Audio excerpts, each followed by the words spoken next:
Line of actual control पर भारत और चीन के बीच करीब 2 सालों से गतिरोध चल रहा है। दोनों ही देशों की सेनाओं के बीच कई दौर की बातचीत हो चुकी है, लेकिन भारत और चीन के बीच अब एक तीसरे देश में जबरदस्त जंग छिड़ गई है। यह जंग आने वाले कई सालों तक चल सकती है। वैसे आपको बता दें कि इस जंग में भारत धीरे धीरे चीन पर भारी पड़ रहा है। ये जंग है व्यापार की। आज के दौर में किसी देश को सबक सिखाने का बड़ा हथियार उसके आर्थिक हितों पर चोट करना है, और अब भारत ने इसकी शुरुआत कर दी है। श्रीलंका में चीन ने अपनी पकड़ मजबूत कर ली थी। शुरुआत में तो श्रीलंका की सरकार भी चीन के जाल में फंस गई, लेकिन अब श्रीलंका उस गलती की भारी कीमत चुका रहा है।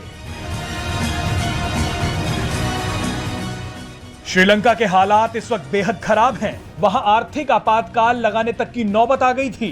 अर्थव्यवस्था बिल्कुल चरमरा गई है और रोजमर्रा के सामानों की कीमत आसमान छू रही है। भारत पिछले कुछ सालों से श्रीलंका को चेतावनी दे रहा था कि चीन पर इतनी निर्भरता उसके लिए मुश्किलें खड़ी कर सकती है, और हुआ भी वही। श्रीलंका कर्ज के जाल में फंस गया।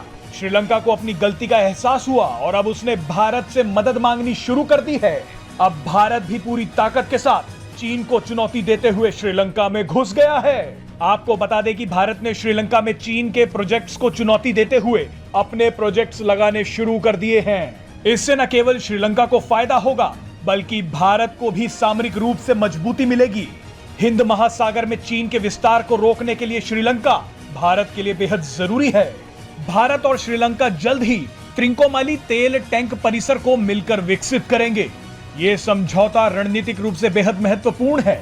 जानकारों का मानना है कि भारत को अपना तेल स्टोर करने के लिए एक बेहतरीन लोकेशन मिल गई है।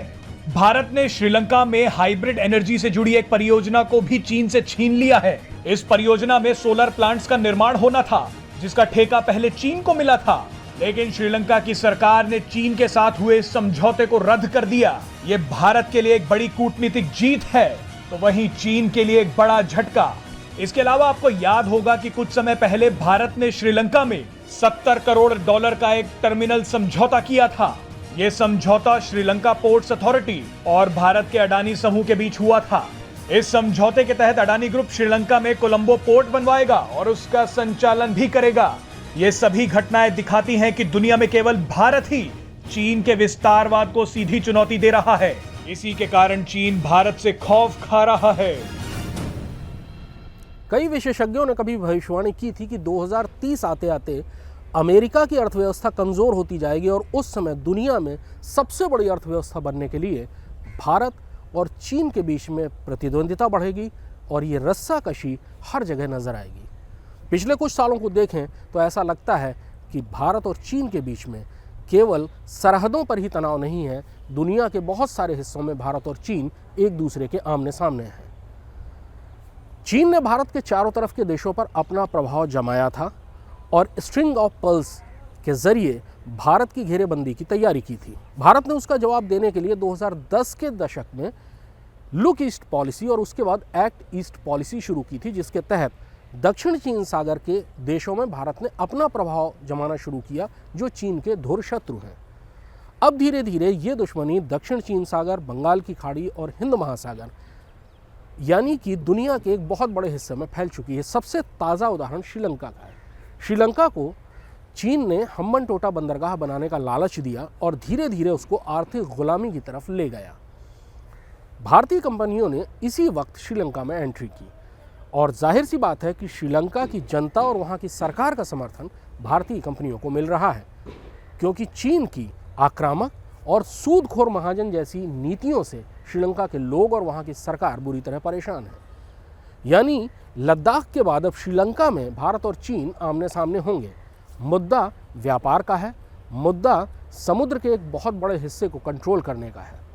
चीन के लिए हिंद महासागर पहले से ही एक खतरे की घंटी रही है। मलक्का डिलेमा यानी वो पतली जगह जहाँ से चीन का 80% व्यापार गुजरता है, भारतीय नौसेना की मार में रहता है और चीन को ये सबसे बड़ा डर है। श्रीलंका में बंदरगाह बनाकर चीनी नौसेना और चीनी सरकार भारत के बहुत करीब अपनी उपस्थिति दर्ज करा रही है।